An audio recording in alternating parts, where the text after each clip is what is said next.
my name is Lydia Lawrence, and I am the Conservation Director for Nature Forward. And I am so thankful to have you all here with me tonight for our Conservation Cafe to learn about data centers, how AI is keeping us from our climate goals. That is not hyperbole. Tonight, we're going to be joined by my dear friend and colleague, Ann Bennett, who is the Virginia Sierra Club Land Use Chair, and she's going to share with us information on data centers. So before I hand it over to Ann, I am going to go through a few announcements because I can't let y'all go without shameless plugs for other Nature Forward events. And I'm also going to go through just some rules of participation so that we can know how to ask questions and communicate. So first, Nature Forward is releasing a State of the Streams report. We evaluated 5 different streams across DC, Maryland, and Virginia on what their health is. And we took into account things like water quality, things like habitat and biodiversity, as well as things like forest canopy and riparian buffer and access to green space. And we calculated scores for all of these streams to let us know what we can do to improve our stream health. So we're going to be doing a kickoff event where we are going to discuss the report, have local leaders from across DC, Maryland, and Virginia. So if you're an advocate, this is a chance to catch them, as well as other advocates and watershed groups who have been valuable partners in this report. So I hope if you would like, come make it out. We're going to be at Meadowbrook Local Park in Chevy Chase, Maryland. Rain or shine, because we have a building that we can do it inside if we need to. So I hope you guys will join us for our State of the Streams kickoff event. Next, so Nature Forward, a little bit about us. We have been around since 1897. I think that calculates to 127 years this year. So it's a long time of inspiring residents of the greater Washington, D.C. region to appreciate, understand, and protect our natural environment through outdoor experiences, education, and advocacy. If any of you guys have worked, whether it be taking your kids to our camp, or worked with our advocates in DC, Maryland, and Virginia, you know that they embody all of these things by creating exciting outdoor experiences for everyone of all diversity and income levels. We are dedicated to serving everyone. If you enjoy this cafe, ping us on social media. Go Nature Forward. We're on Facebook, Instagram, or what should be now X, formerly known as Twitter. This is a lot of information in this presentation on data centers. So we ask that you add your questions to the chat. We're expecting quite a few people. So please, if you have a question, if you need to communicate information, if you're having any technical needs or technical difficulties, please add a comment to the chat. I will be monitoring the chat. My colleague and Virginia advocate, Renee Grebe, will also be monitoring the chat. We will get to your questions and comments. We will answer them in the chat, and we will also have time for questions and answers at the end of the presentation. So please use the chat feature within Zoom to add your questions along the way. And then just a quick reminder, we will be having this slide at the end as well. But, you know, everything here, this conversation, we wanted to make free of charge because we really do believe that this information is so important for every single person. We want everyone to be equipped with, to advocate on environmental regulations for data centers. But we encourage you, if you are able, donate to the Conservation Department if you believe in our work. It does take time, it does cost money to put something like this together, and we always appreciate your support. And look for our follow-up survey, which will come afterwards. And now, that is my stuff that I'm going to stop sharing, because I am happy to introduce you to the Virginia Sierra Club Land Use Chair, Ann Bennett. Virtual applause. All right. Well, it's really a pleasure to be with you all, and I appreciate Nature Forward's willingness and interest in data centers. Not an issue that I ever thought I would be working on. I'm not an engineer, but it's clear that anyone concerned about sprawl and energy and water and natural resources, and I know Nature Forward is a leader in many of those areas. Anyone would be interested in what I think is the issue of our time. So thanks for joining, and I'll get started. So I'll just say very quickly, I do have an interest and a background in land use, and but have really had to ramp up my knowledge on energy in particular because of the data center industry, which is rapidly expanding. I don't know, I'm sure you all are by now have heard about data centers. They are basically storage units for information and data. We used to have data in our homes, but now everything is basically elsewhere on the cloud. And much of that information that you put somewhere or that corporations put somewhere is housed in Virginia. About 70% of the world's data flows through Virginia, and the amount of data is only increasing. And so because of that, we have lots of warehouse type facilities in place, and hundreds more in process to be designed and constructed in Virginia, also in Maryland, also in Georgia and other places. But the epicenter is really here in this region. And that's why your interest in this presentation and this information is so important. And hopefully you will be inspired to act. So there are different types of data centers. There are data centers that are built by big corporations like Meta and Google for their own information. There are companies like QTS that house many tenants in their buildings. You've probably also heard about Bitcoin and cryptocurrency. That is another section of the data center industry. Happens to be the most energy intensive aspect of it. But this is an industry that is proportionately taking more and more of our natural resources just for it to function. And we'll talk a little bit more about that.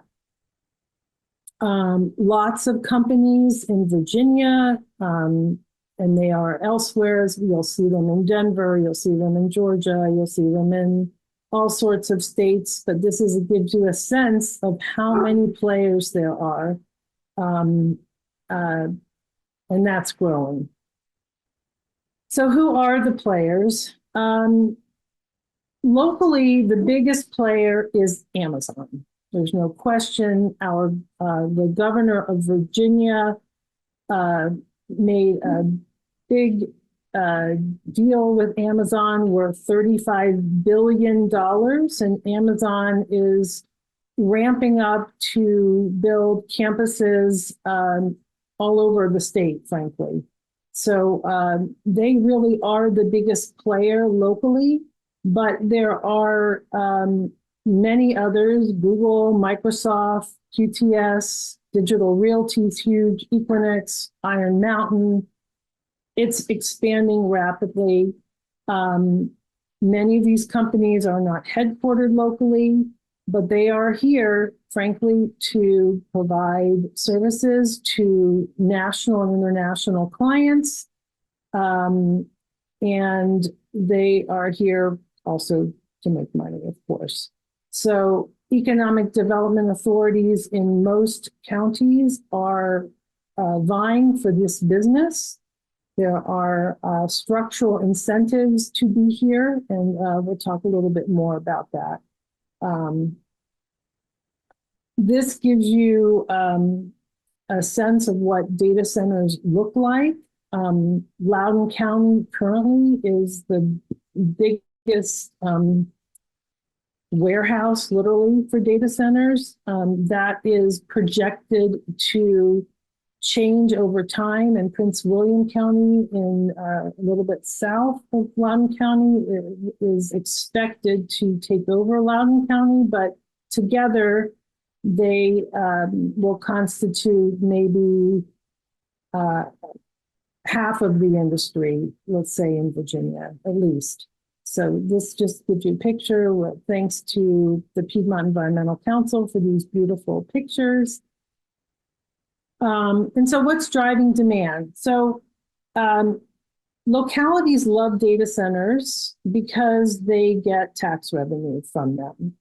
And that is really enhancing sort of this competition for business. So you'll see many, many counties, many localities trying to outbid the next one. And that makes it hard to put provisions in place because everybody wants to appear to be the most friendly to the particular company and the industry in general. So there's incredible demand right now for data and placing data. There, obviously, I mentioned profits. And there are a whole series of new applications that didn't really come into play as much in the past, where, you know, data centers have existed for a long time, but the acceleration of construction and siting is due to these new applications, which is obviously storage. I mentioned crypto, gaming, smartphone technology, and really the big one, and the one that we probably understand least, is artificial intelligence. And the reason artificial intelligence is a challenge is because it's resource heavy. We believe it will require, some reports suggest that it will require 10 times the energy use of other data center applications. And that will also increase water use because water is used for cooling the servers. And it has, because of this, really put into overdrive, you know, the land purchasing. Maybe it's speculation, but there is this huge land grab going on in Maryland, in Virginia, and other places. But we definitely see a lot of movement in terms of purchasing property. Artificial intelligence is different than, you know, having a phone. It utilizes the structure of the fiber scape internationally differently than just transmitting data from one place to the other. And we've heard a lot about machine learning. And because when you use applications that sort of require you to go through the entire system, that is very, very resource heavy. And that is why we are seeing, and I will talk about this a little bit, energy demand projections that are kind of shocking. So one of the things that we didn't realize, and I don't even think the people who are developing artificial intelligence applications, is how fast it would come to the market. and how many people would be interested in utilizing it. So there is a huge demand for this technology, which of course is likely to have some very large benefits. And a lot of people have been talking about healthcare industry really benefiting from artificial intelligence. But there are costs to this new world we're in.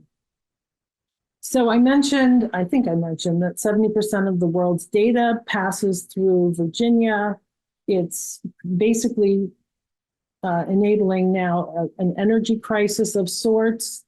Most jurisdictions, most states do not have adequate energy planning and certainly have almost no regulation to address the issues that need mitigation over time. We are seeing transmission line proposals galore, and we expect that many of those infrastructure costs will be borne by the ratepayers. So these are big issues for all of us. Why is our region so loved by this sector?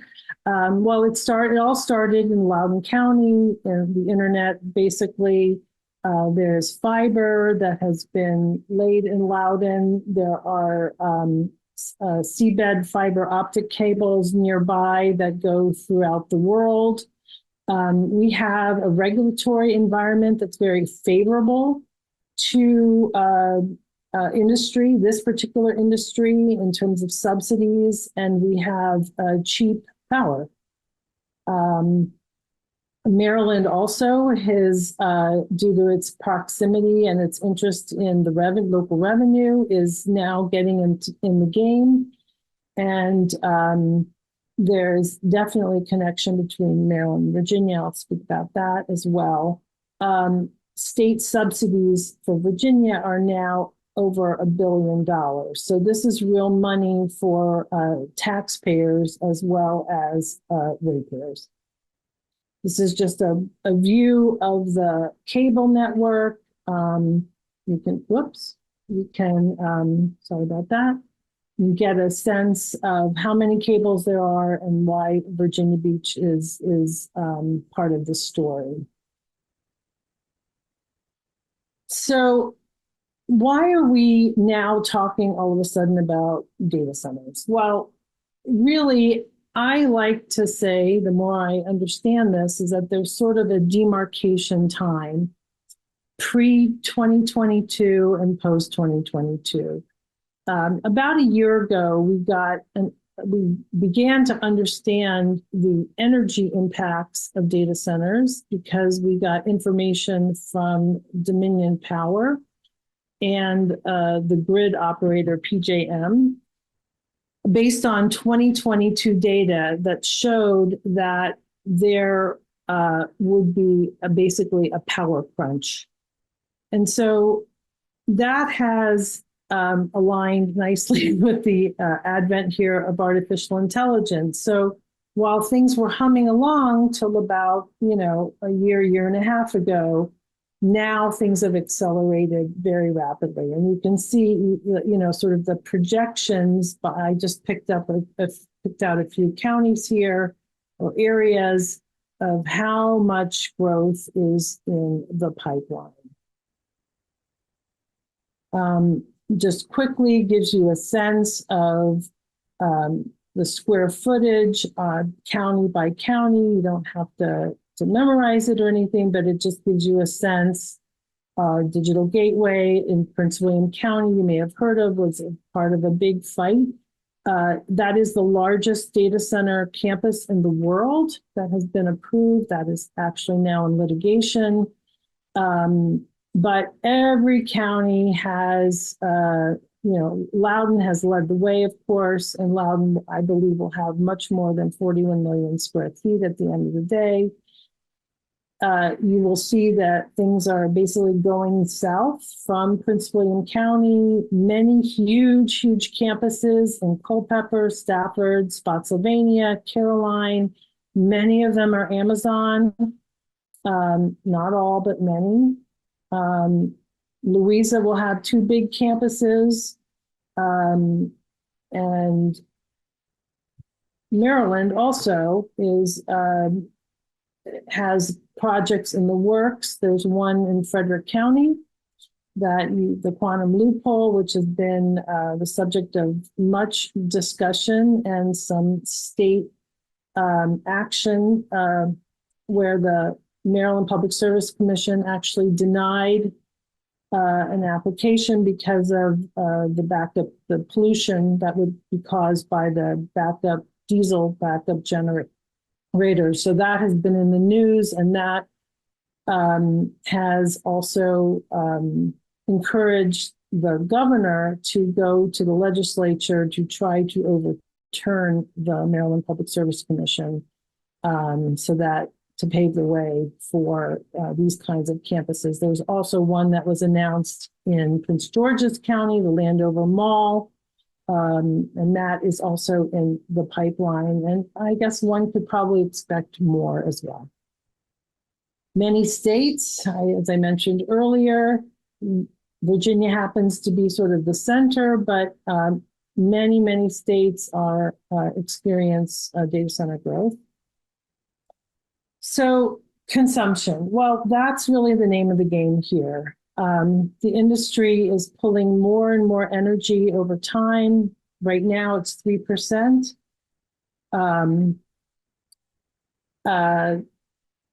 And locally, Dominion Power has announced that 22% of all of its power is now going to power data centers. So that's, over a fifth of the industry, over the fifth of Dominion's power is powering this industry. And it is projected to rise to 40% as the full build out occurs. Why does this matter? Well, it matters because all of the other sectors are reducing their demand. Transportation, buildings, those are the 2 major sectors. And, as people buy EVs, as people make their homes more energy efficient, those sectors are not pulling as much power. So this industry really, all of the new demand for energy is coming from this one industry. There are thousands of backup diesel generators that provide the backup power for each building. This industry basically definitely runs 24/7, and it cannot, these buildings cannot be without power for a second. So there is redundancy built in, and often that is in the form of diesel generators. And we are expecting thousands more, and that is considered the quote unquote industry standard. Although there are some reports that now diesel may be replaced with natural gas. And then I mentioned earlier, clean water is needed for cooling, particularly for AI applications. So those diesel generators have real air quality implications, particularly with the 1,000. We know there's about 4,000 right now in Northern Virginia, and that will increase probably exponentially as the full build out comes. There are obvious, diesel, as you know, is a real pollutant, unhealthy for children and the elderly. And, that is what we are likely to see. So we're very concerned about air quality impacts over time.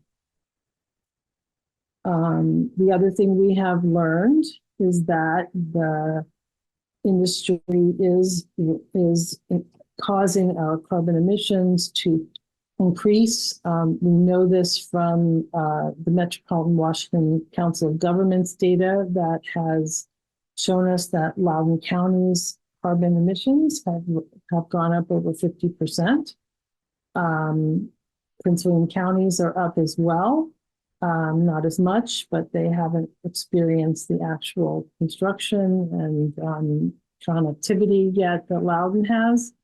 And you can see here Dominion's own projections from its recent policy documents suggest that, you know, there will be huge increases due to the, greenhouse gases will double due to the massive growth in the data center industry and the requisite new energy needed to fuel it. So it is highly impactful.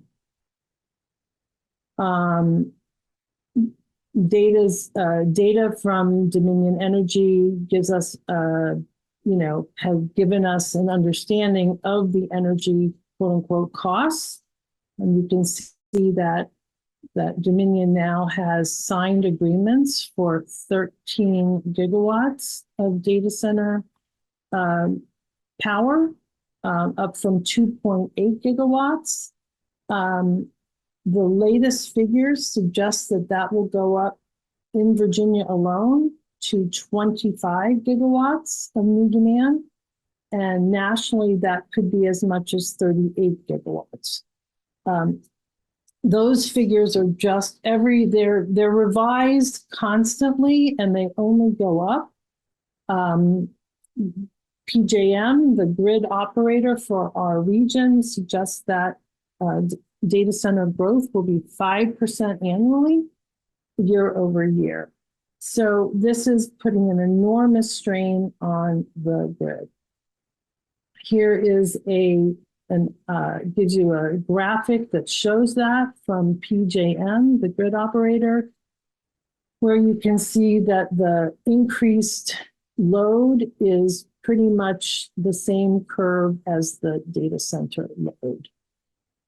And so that is consistent. That is the 2023 look. Here is another, you can see the slope of that curve there with the growth of data centers. Just really, really scary. And here is the latest revision to that forecast. So this on the left, you can see the difference between 2023 and 2024.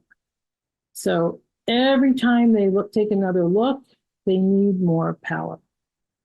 So just giving you a sense of, this is real data from the grid operators and from Dominion Power. And this information is coming from the people that we rely on to give us the most up-to-date information. And what is interesting is really everyone was caught off guard. And so that's why we continue to see these revisions to the forecasts, because nobody expected this to happen, because energy demand generally had been going down over time.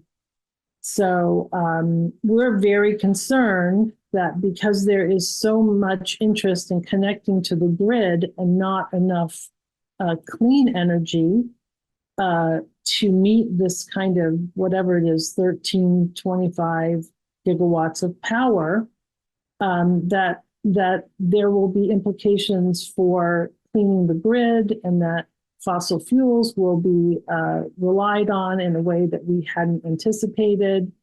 There is a fight right now in Chesterfield about a gas peaker plant that Dominion says it needs. There are indications from other states that they will be reducing the timeline for shutting down fossil fuel plants because of the data center build out. So there are real implications for our meeting our climate goals. Transmission lines are being proposed all over the place. Obviously you've seen transmission lines. They are necessary because there's not enough capacity to bring power in, particularly to Loudoun County. There are They are being proposed in Henrico. They are being proposed in Alexandria, really now all over the place. And again, it is just for this one industry. Substations, many substations are in the works. We pay for those, particularly aesthetically pleasing, but we are literally talking about like dozens and dozens of new substations to power these plants. This gives you an idea of some of the proposals out there and how widespread it is. Some communities are fighting them, others are not, but it is clear that there needs to be, to meet the demand, there needs to be more transmission capacity. So, we're interested in reducing climate implications and getting to net zero. And, Sierra Club has worked hard with the Virginia Clean Economy Act. And this really puts the state and other states, frankly, in a bind. And so this is just some equivalent. If we are at, Dominion already has signed contracts for 13 gigawatts. That would be the equivalent of 15 new coal plants or 8 North Anna nuclear power plants. And if it ends up being 25 gigawatts, and you can't really know for sure, you're talking about the equivalent of 28 new coal plants or 15 new nuclear power plants. So these are real numbers, really, I think, scary numbers. So, we are trying to, and this is where, of course, you can come in, trying to work with localities to get them to improve their ordinances, and if they have, in the entitlement process, to make things a little cleaner, the industry a little cleaner. We haven't had a ton of luck yet, but we are working. There's been some movement in Fauquier County. Fairfax County is now beginning to debate how they want to handle data centers. And, we asked for things like micro use of solar, which really hasn't been adopted. Microgrids, getting rid of, instead of the diesel fuel for the backup generators, really tying the industry to carbon and hoping that the industry will source its own clean energy. So there are a number of things that can be done. We can certainly talk about that later, but we need to reduce emissions and increase energy efficiency. Lots of land use implications. These are noisy buildings because of the air conditioning, basically, and the generators. So communities nearby are often impacted by the 24/7 noise. Often there aren't enough buffers, not just for the aesthetics, but for the noise.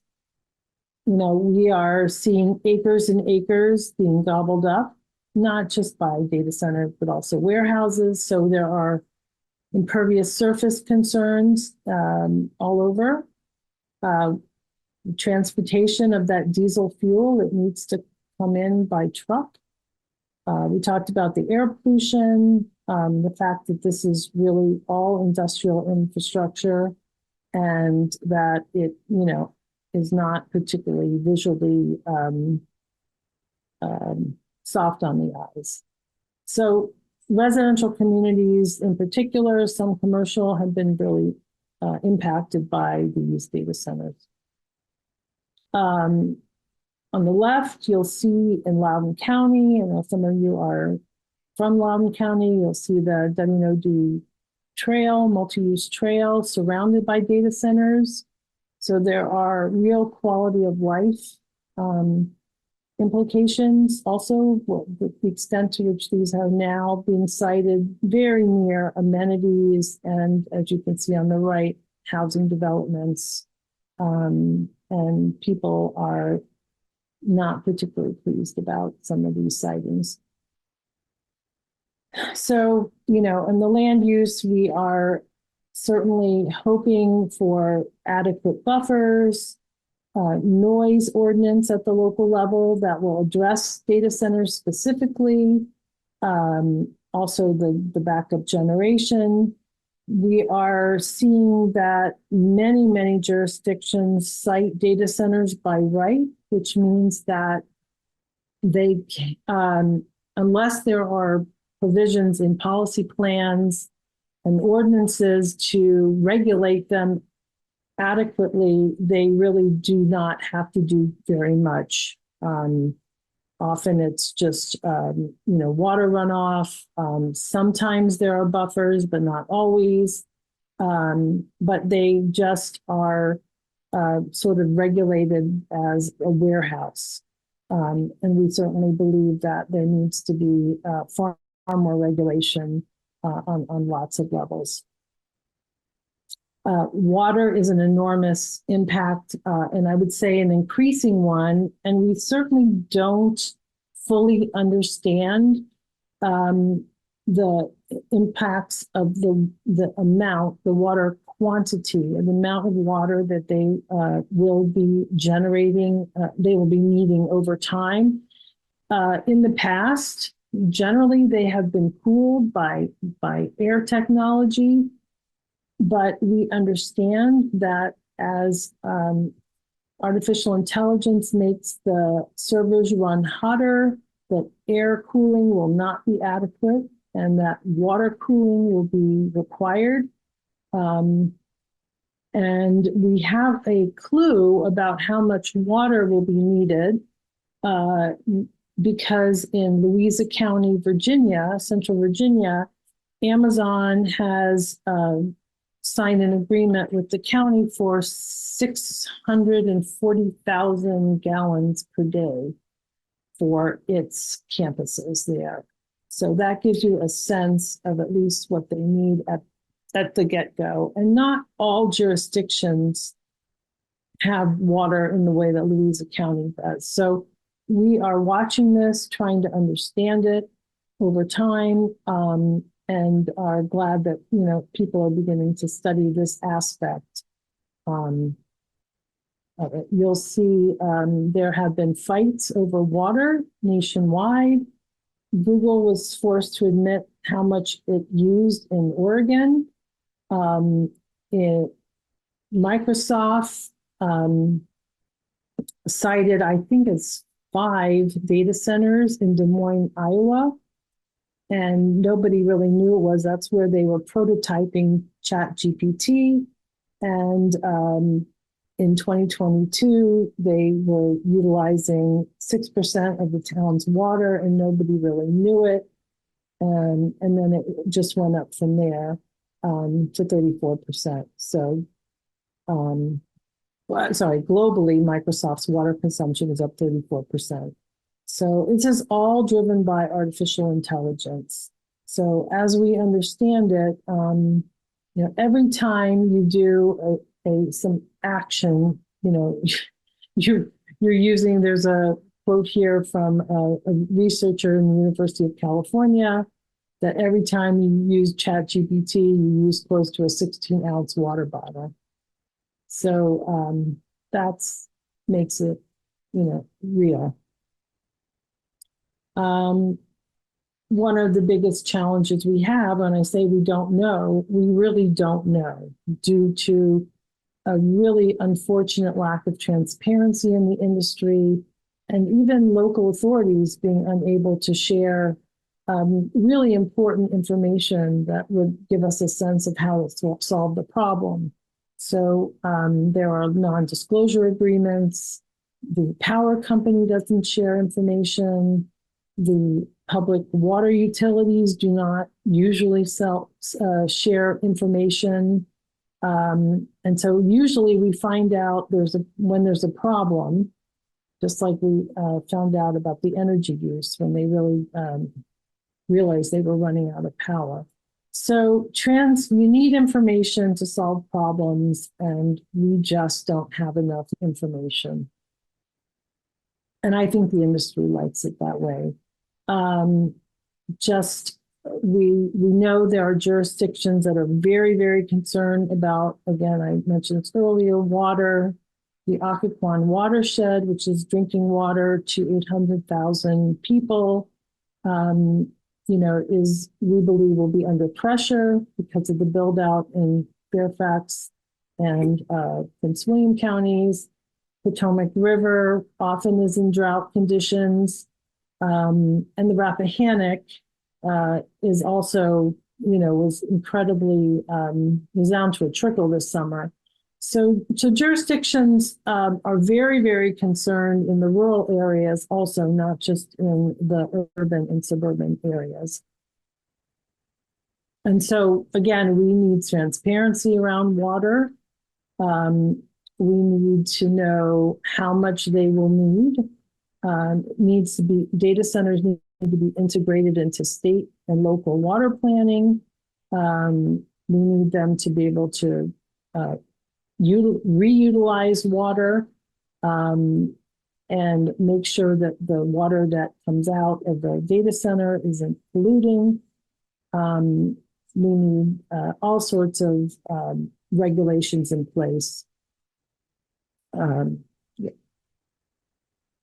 so the other side is really the financial side of the industry. Who pays for it? Now, of course, that clients pay the builders of the data centers themselves, but there are public costs that will be borne by us. There are areas where we are, because we're running out of land, we are seeing them sited near historic and natural resources. You may have heard of the battle near the Manassas National Battlefield Park in Prince William. There's another data center proposal that was just resurrected near Prince William Forest Park, which is also a national park. There are forests that are impacted. There's rural areas that are impacted, watersheds. So we talked about the air pollution a little bit, and we are all subsidizing this as taxpayers, and we will likely pay for the infrastructure as ratepayers. So, and we are concerned that low and middle income folks will pay disproportionately for the build out.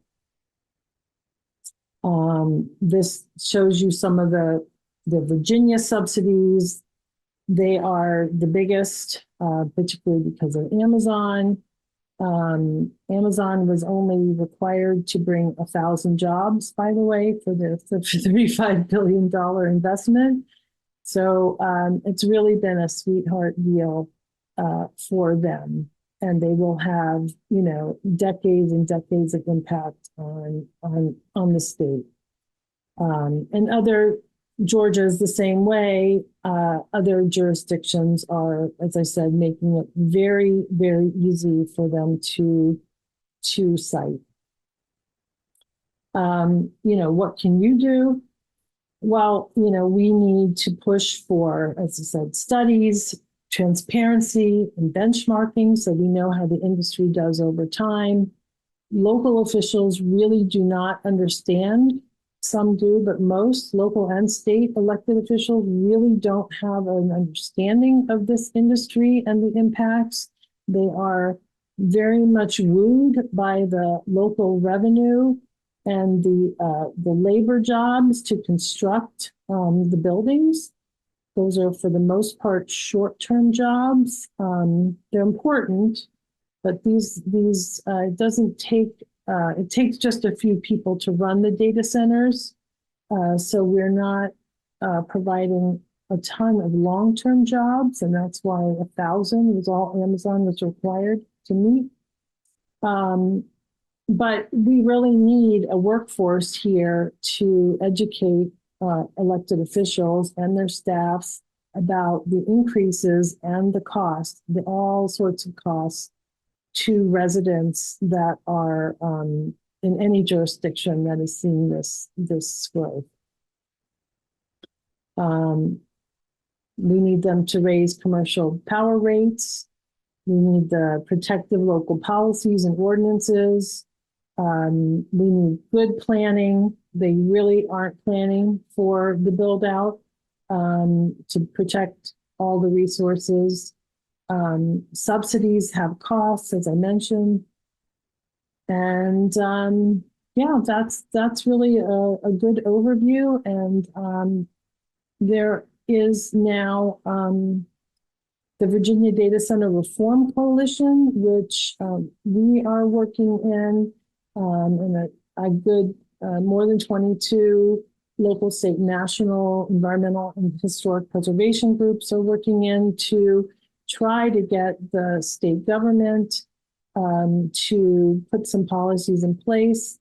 There is a state study going on right now, which is should be released in October, that hopefully will quantify this, at least in Virginia, quantify how big and what the impacts are, and hopefully have some policy recommendations.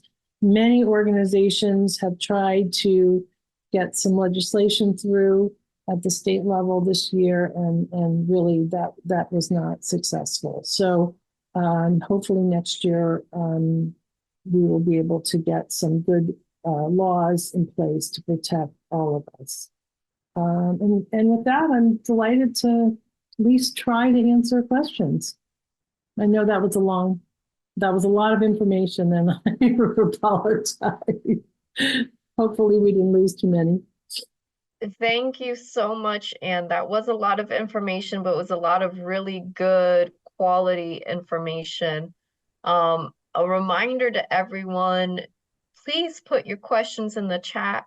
They can be any questions. It could be asking Ann to explain something further, ask about other effects of data centers. Maybe you're wondering, is there stormwater runoff effects, or does this pollute the water in addition to using a lot of the waters? There is no such thing as a bad question. So, and we're also going to get an update from our Maryland advocate, Denise Guitarra, who has breaking news from Maryland before we tackle our first question. Denise, what's your news for us?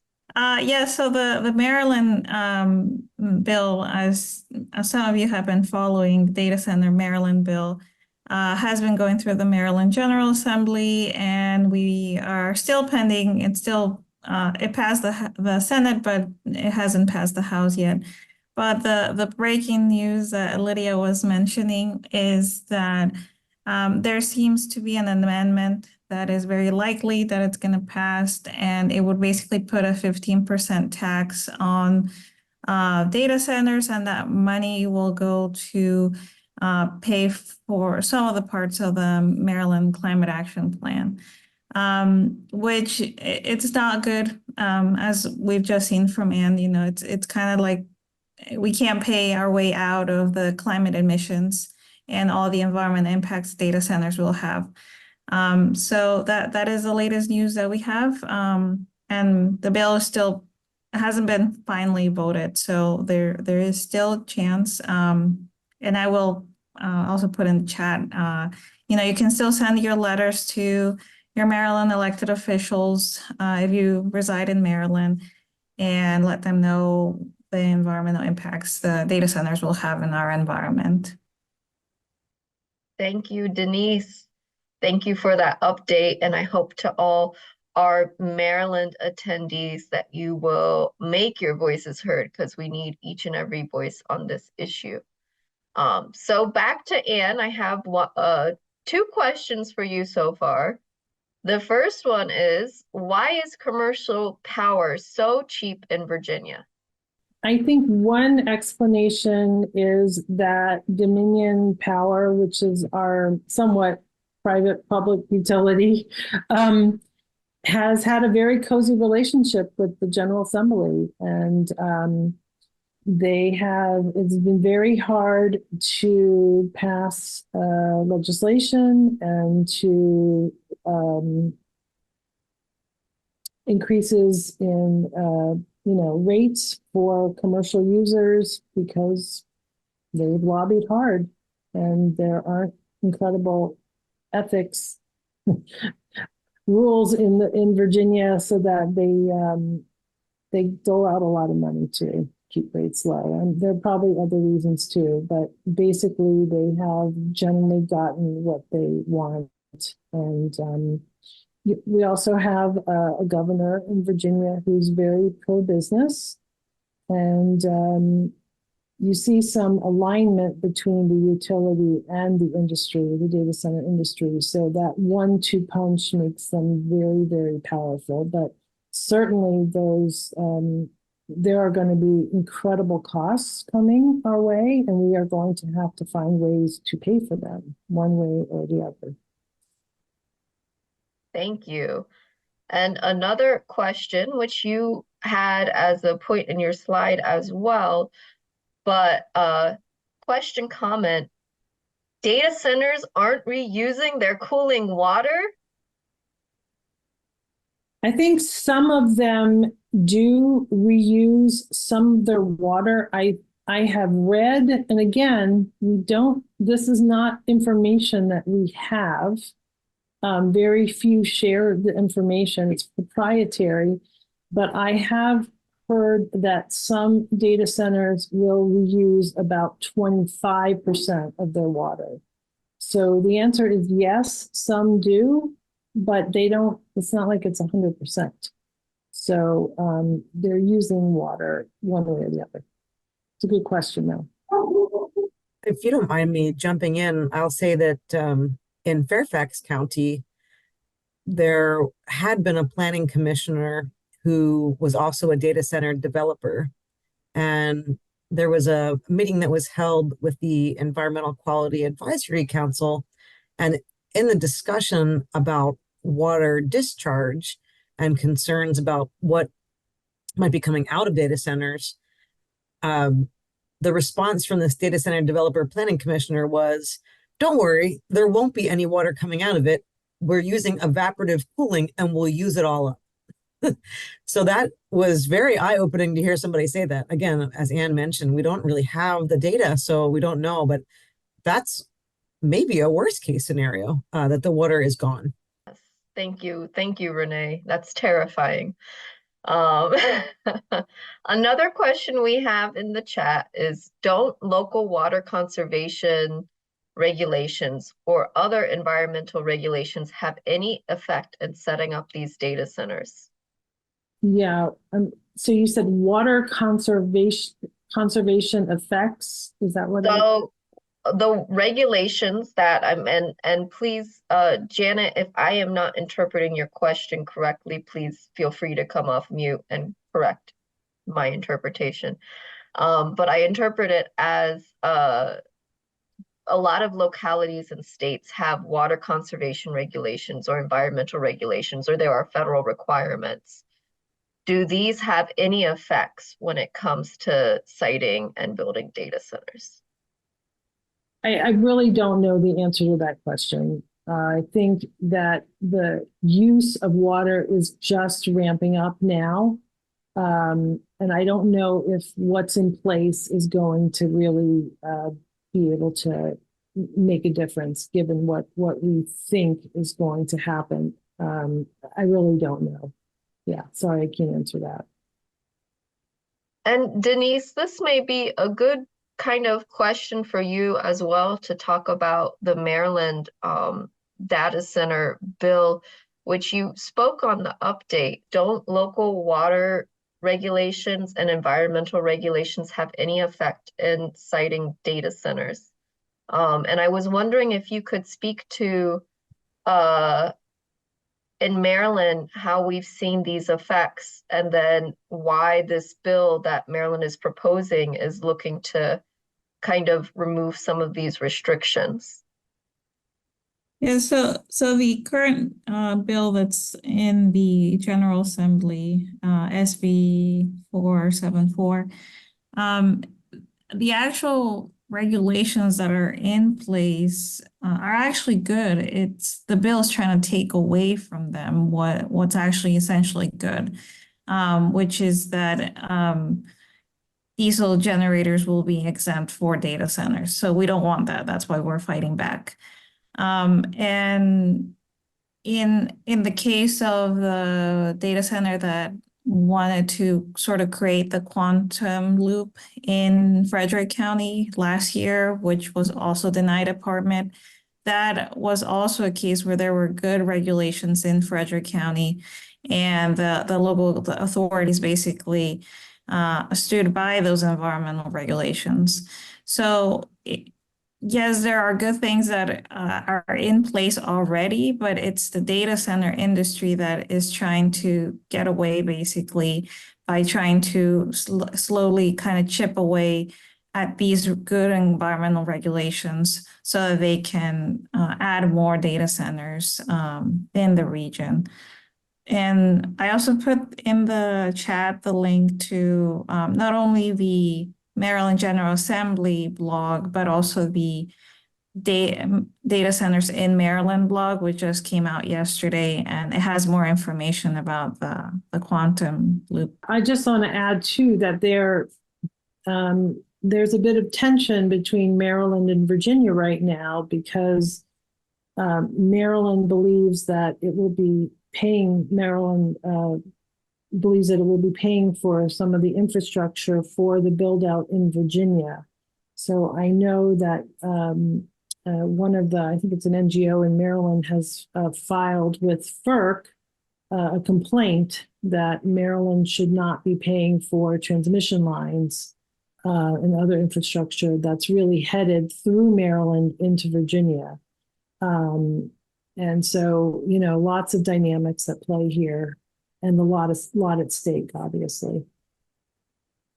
Thank you, Anne. Thank you, Denise. And I think the Frederick Quantum Loop data center, with the locality standing by its regulations, I think that is kind of what inspired Governor Moore's bill to remove some of these regulations that stop data centers, right? Yeah. Yes. Okay, we have well, yes, was someone about to say something? To add that Maryland has this really excellent state climate action plan, but like others, it's sort of carved out data centers as if they don't exist. So we're seeing this lots of places that data centers need to be integral to the climate planning process at the state and local level. And, you know, Maryland, which has so many good policies in place, is doing the same thing. And now, you know, sort of trying to fast track, you know, what the State Corporation Commission did or whatever it's called. So the data centers need to be part of the state climate action plan. And I think that takes us to another good question. And it's, have we heard anything from Senator Kaine or Warner on these issues? And maybe can you use that as an opportunity to talk about some of your advocacy at various levels, local, state, and even federal, in trying to get accountability for data centers?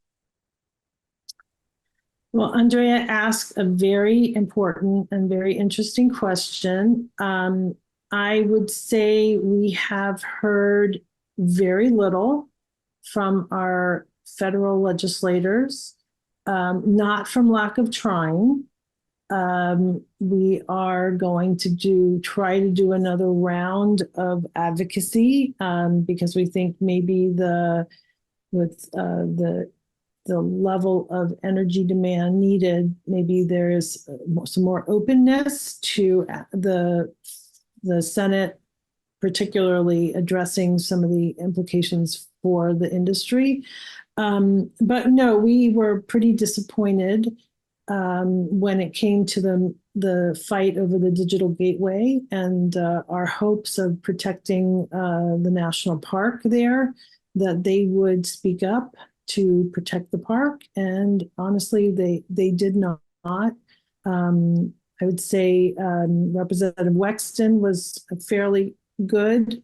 There have been a couple of state elected officials in Virginia, Danica Rome, Dan Helmer, that have, and Josh Thomas now, there are maybe a handful, I mean, literally a handful that are willing to sponsor legislation, willing to speak out against the industry. But at least I think in both of these states, it's sort of equal opportunity, Democrat and Republican. There are some rural Republicans very concerned about water.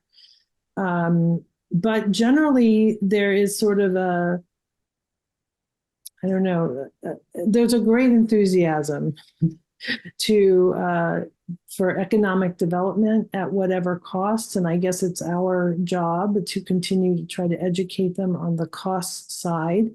But just as you see, the governor of both of these states are all in, and that provides a challenge for us. Thank you. Denise, did you have anything you wanted to add from a Maryland perspective of what we've seen in the Maryland state legislature when it comes to generally environmental legislators and their feelings of data centers, especially around this bill? Well, I mean, from the hearing, especially the Senate hearing, we only had like one senator, and Senator Hester, provide not only amendments, but like try to, and she actually voted against the bill. Everybody else voted in favor. And even thought there were other senators that had put in like good amendments around climate change and ensuring that data centers, lower their emissions if they're going to be coming to the state. At the end, a lot of those amendments, like, did they even come to the floor for vote, or were not even accepted by or voted in favor by the Senate committee? So it's just been very challenging, really, to convince and to educate the legislators really on this issue. And it's just a little bit disappointing, especially for when there are like environmental legislators that have passed like good environmental laws and even like the climate action plan in recent years, but for some reason, like, data centers seem to be just harder really to advocate. Thank you, Denise. More questions. We've heard about how Virginia and Maryland, well, Virginia especially, has not been doing it right. But are there any places in our nation that are doing a better job with data centers? That's a great question. I think we're all struggling. I mean, usually we get information because it comes out of litigation, and then sometimes things happen or decisions or better decisions are made. But this was a subject of a conversation this morning, actually, and somebody asked whether we have a jurisdiction that we can look to for, like a set of guidelines. And the answer is really not that we know of. So I think it's really incumbent on us to lead the way, particularly since our region is really the most impactful nationwide, and actually nationwide. This region is the largest provider of data storage in the world. China is number 2. So I don't think, I'm not aware, there might be one jurisdiction that has a better buffer, one has a better noise ordinance, but generally speaking, as an overall regulation of data centers, it really doesn't exist. And that's what we're trying to do. And unfortunately, it's ramping up so fast that the time is just so many projects are being entitled, like since COVID, during COVID, since COVID, that the magnitude of the build out is just almost hard to wrap your arms around. So the need is even greater, I guess is what I'm saying. And I'm quite sure we don't have all the answers, but we know something has to change. Thank you, Anne.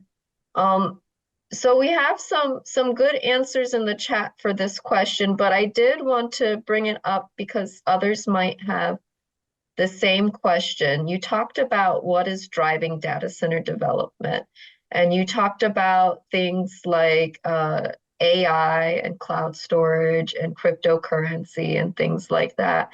But you did highlight that AI is the primary driver for data center development at such a rapid rate.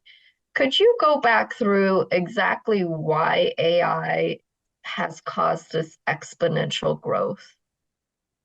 Well, so I'd say some of this occurred, obviously there's more work from home. There was a little bit increase during the pandemic. So I think you have to give some credit to change in behavior, work habits.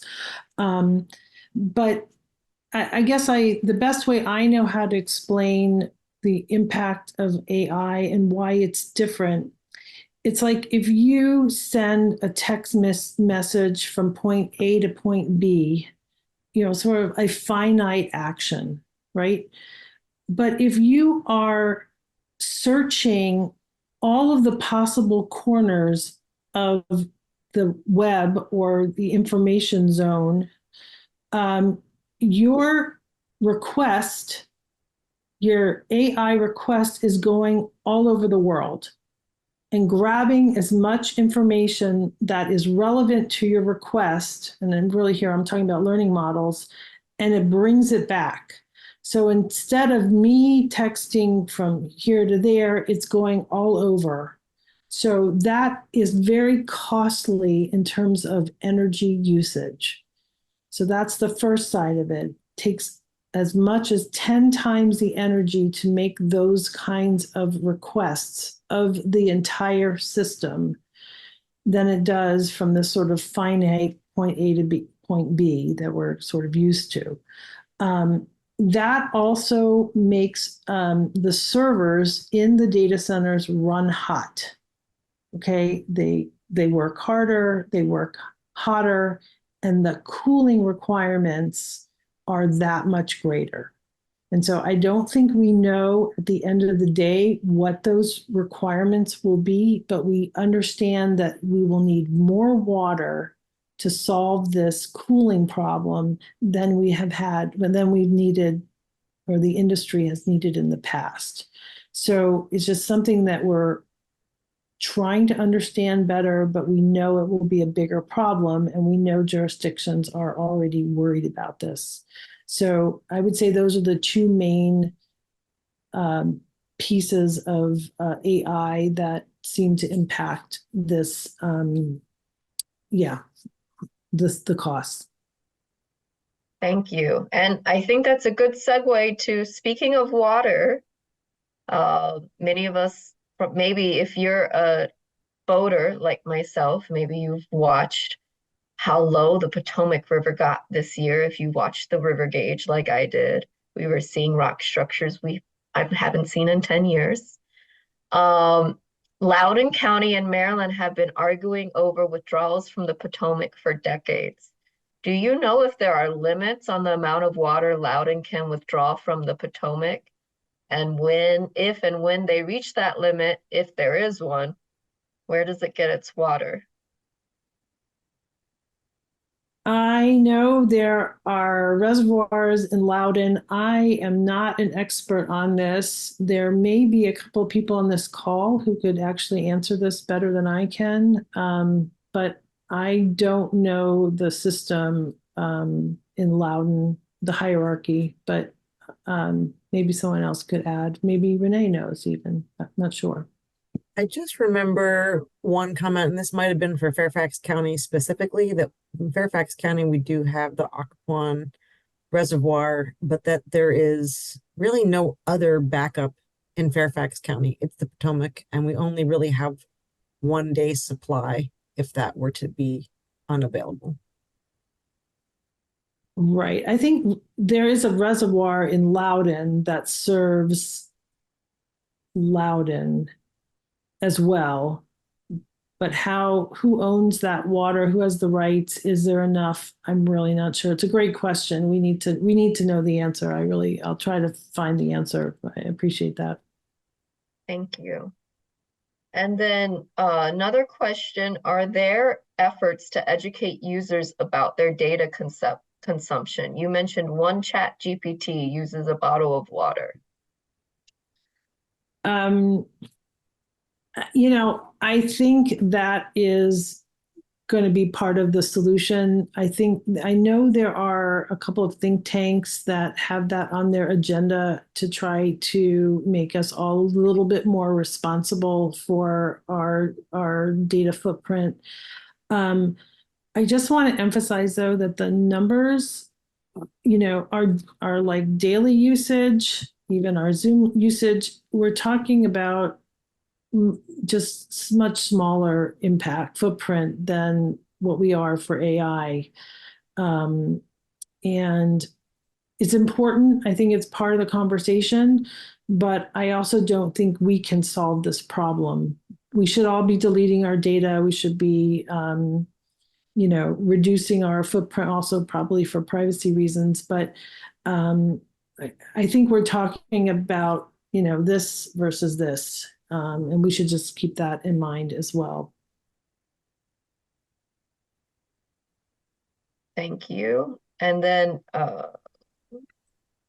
to what extent is the public invited to participate in the process of establishing data centers, if at all, in Maryland and Virginia? You may want to talk about that 27-hour hearing in Prince William, but So, yes, I mean, sometimes there are public hearings that are, if there are rezonings and special exceptions, like a developer wants more density or a higher building, it will trigger a public hearing. So sometimes you'll read about big public hearings, like Lydia mentioned, the Digital Gateway, which went, well, every public hearing that's controversial in Prince William seems to run overnight, which is not very user-friendly, of course. But so yes, sometimes there are, depending on the county, often it's a done deal, but sometimes the public can make improvements to proffers or, I wouldn't say we've had a great track record, but sometimes you can improve an application by being involved in the process.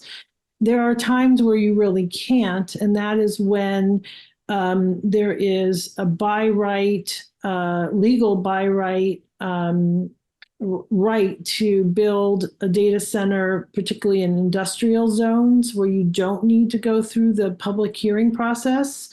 And that is sort of a bone of contention in certain jurisdictions where there's more by right development available than we would hope, which also means that we can't mitigate.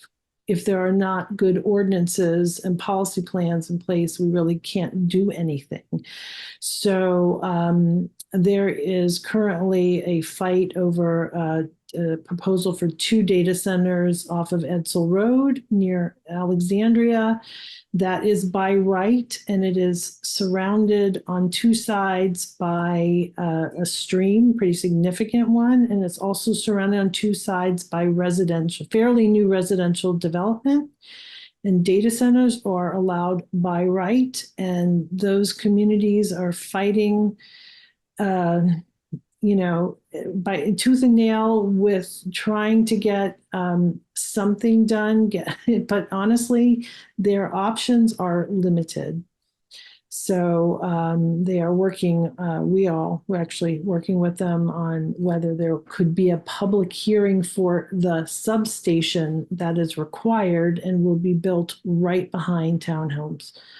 So this is really literally, in our backyard. And so it depends. Sometimes you do have input and sometimes you do not. I'll just jump in to say, you'll all be on our action alert mailing list, but I encourage you to stay in touch with organizations like the Sierra Club, Piedmont Environmental Council if you're in Virginia, because following these things can be really complex. So oftentimes it can be really helpful to lean on partners to know when there's something that a lever that you can pull, like Denise's action alerts for the bills that they're tackling in Maryland, or hearings that might be popping up, or policies that might be changing in the locales where you live. So like in Fairfax County right now, they're undergoing some data center ordinance changes that will be happening pretty quickly. So we're going to be following those. That can be really hard for individuals to follow. So leverage your local advocacy groups that are following those things. Thank you, Renee. And I think that takes us almost to the end of our session. And I do want to give opportunity for Ann, Renee, and Denise. Renee just brought up some good points on how to get involved. And we got a lot of information tonight. And I don't want us to walk away feeling like, oh my gosh, this is a huge issue. It is a huge issue. But we can work together to make a difference and to make a change. So I guess to Ann and Renee, you may have already iterated this. And Denise, what are some concrete ways people on this call can help to get involved to add environmental regulations and incentives for data centers? So I agree, Lydia. We have all made a difference in the past year. Once we began to understand the magnitude of the problem, I think we are coalescing. Our advocacy organizations are working together to try to find ways to solve the problem and to maybe paint a little bit of a different picture about the impacts than our elected officials hear from the industry and from the utilities. So we, having a workforce, having you all part of the conversation, that when you meet staff from elected officials' offices, if you're at a fundraiser or a community event, let them know that you're concerned about the impacts of data centers, because the more they hear it, the more nervous I think they will get, because they recognize that while it was sort of under the radar, last year it kind of came out, and we need them to help us solve the problems. And the more they know, the more success I think we will have. So, yeah, and Andrea suggests town halls and debates, any public forum and any private conversation. We have more people interested in some sort of legislative fix than we had last year. We don't have enough, but next year, with your help, we will move the needle. Thank you, Ann. And thank you. And Denise added our Nature Forward blog on data centers in Maryland. And I'm also going to plug, Renee also wrote a data center blog for data centers in Virginia. And we are seeing movement. And I can tell you guys with great confidence that even data center siters have said headwinds are moving up in Northern Virginia, it's making us harder to just build these data centers wherever we want. So, as Ann said, the needle is moving. We are making progress. We have many people on this call who are experienced advocates. We have people on this call, maybe you have never given testimony or talked to a local leader before. Maybe you're an experienced advocate and you're like, what? This data center thing, I'm just learning about this now and I don't feel comfortable. Like, you're not alone. And organizations, as Renee said, like the Sierra Club, both Virginia and Maryland are involved in this issue. Nature Forward, Piedmont Environmental Council, League of Conservation Voters, and Ann had mentioned the Data Center Coalition are all working to support bringing everyone together to make their voices heard. Yes, MPCA, is also a big advocate on data centers, National Park Conservation Association. So you don't have to do this alone. And when we work together, that's when we really make a difference. So with that, I'm gonna bring us to a close, and I'm gonna kindly cite, Renee dropped a few chats earlier, our post-survey form. It's so fast, 1 to 2 minutes, only a few questions, because I know no one likes surveys. Please take a few seconds of time to answer it, because it helps to guide what we present in these cafes. We want to make them relevant to the work we're doing, where we are, and what matters to you. So please, please take time to fill it out. Renee just dropped it into the chat a second time. And let's give another virtual round of applause to Ann Bennett for a comprehensive and wonderful presentation on data centers and what we can do about them. Thank you so much, Ann.